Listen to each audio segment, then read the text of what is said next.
우리 어린이집에서 일을 하다 보면은 정말 길게 일을 하시는 선생님들도 계시는데 중간에 퇴사하고 싶은 마음이 들 때도 있어요. 중간 퇴사에 대해서 개념부터 알려드리는 게 좋겠죠. 우리가 원래 어린이집이든 유치원이든 학기제로 운영이 되고 있어요. 그쵸? 3월부터 8월까지를 1학기라고 하고요. 9월부터 2월까지를 2학기라고 해요. 이건 모두 알고 계시죠? 그런데 정말 여의치 않은 사정으로 한 학기만 하고 그만두시는 분들도 계시고, 만약에 이직을 했는데 이직한 곳이 나랑 너무너무 안 맞는 느낌이 들어요. 그러면은 거의 신학기 때 그만두시는 분들도 많이 보였던 것 같아요.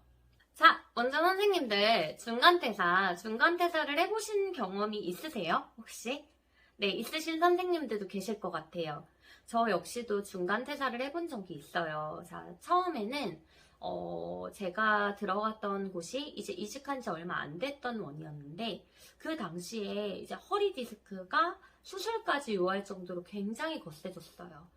근데 제가 그때 몇 세의 연령을 맡고 있었냐면 만 2세의 영화들을 조금 보고 있었어요. 그런데 그때 저희 반 아이들이 굉장히 많이 안아줘야 되고 눈물이 많은 친구도 있고 굉장히 예민하게 반응하던 친구들이 많아서 제가 늘 안아줘야 되고 늘 다독여줘야 되고 그런 게 점점 스트레스도 받게 되고 많이 힘들었던 것 같아요. 이직하고 나서. 자, 두 번째로는요.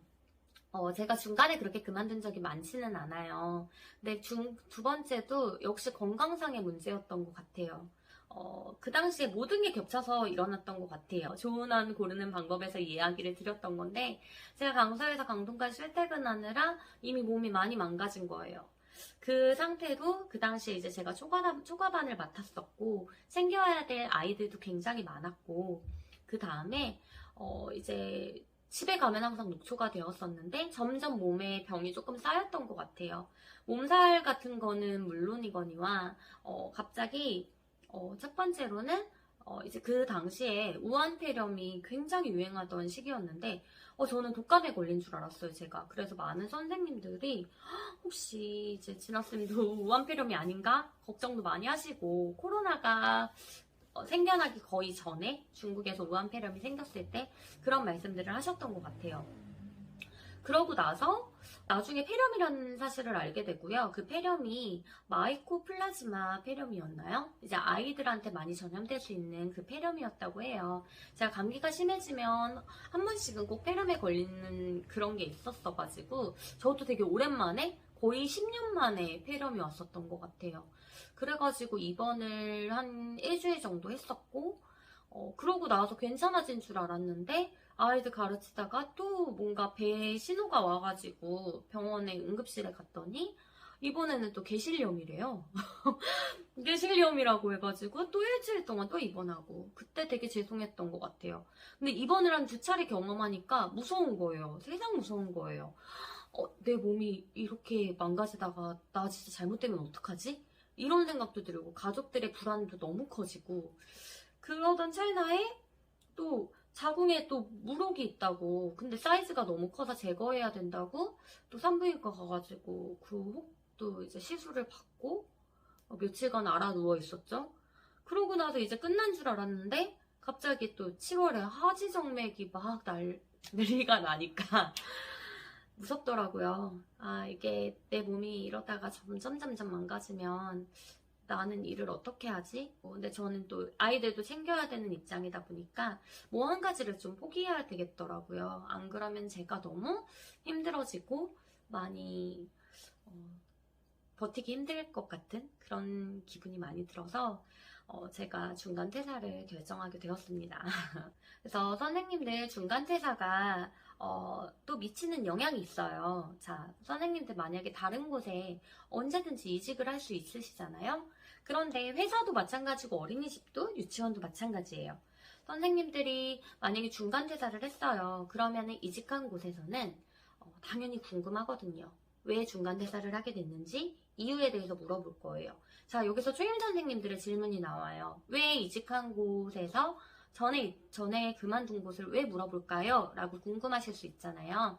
자, 모든 어린이집은요, 선생님들을 이제 면접 보고 뽑으실 때, 자, 이런 기준이 있어요. 이 사람이 얼마나 전 직장에서, 만약 경력자를 뽑게 된다면 이 사람이 얼마나 전 직장에서 성실하게 근무를 했는지, 혹시나 뭐 무단 결근 같은 건 없었는지, 그리고 이런 원도 있다고 해요. 원장님들이 아무래도 이제 새로 이직한 곳의 원장님이 전에 직장인 원장님께 한번 전화 통화를 해봐서 가까운 곳이라면 전화를 해서 이 선생님이 어떤 선생님이었는지, 어떻게 근무하시고 근무 태도는 어땠는지 이런 걸 간단하게 여쭈어 본다고 해요. 근데 그런 거를 너무 기분 나쁘게 생각하시지 마세요. 선생님들이 중간 퇴사를 하더라도, 저 같은 경우는 그랬거든요. 제가 중간 퇴사하고 새로 이직을 하고 아무래도 가까운 곳은 서로 전화를 해보잖아요. 해볼 수 있잖아요. 그런데 굉장히 잘 말씀해 주셨을 것 같아요. 진아쌤 같은 경우에도 큰 트러블 없이 굉장히 잘 나왔었고, 그래서 선생님들한테 이야기하고 싶은 거는 반드시 이직한 곳의 원장님들께서는 궁금해하실 수 있어요. 그래서 선생님들이 반드시 그 이유를 솔직하게 말씀드리는 거를 저는 권유합니다.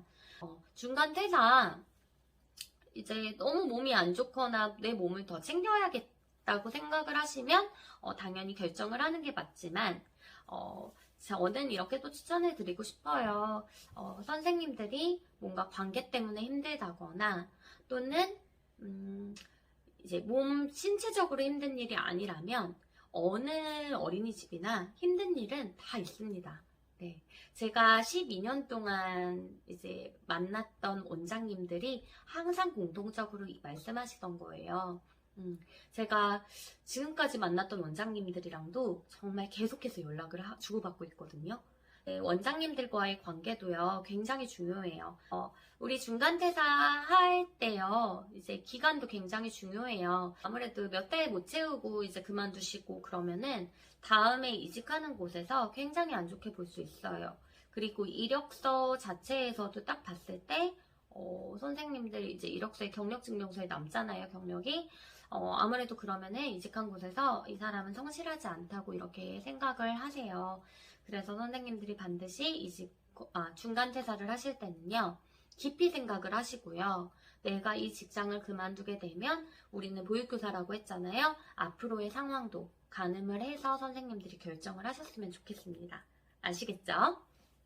자, 오늘 진아쌤이랑 이렇게 알아봤어요. 뭐에 대해서요? 중간 퇴사를 하게 되면 과연 이게 옳은 방법일까? 이 방법에 대해서 한번 이야기를 해봤는데요. 자, 여기에서 이제 진아쌤의 썰도 풀어드렸고, 그 다음에 선생님들이 얻어가실 수 있는 팁을 약간 설명해 드렸던 것 같아요. 진아쌤의 의견은 대부분의 진아쌤의 스토리로 이어져요.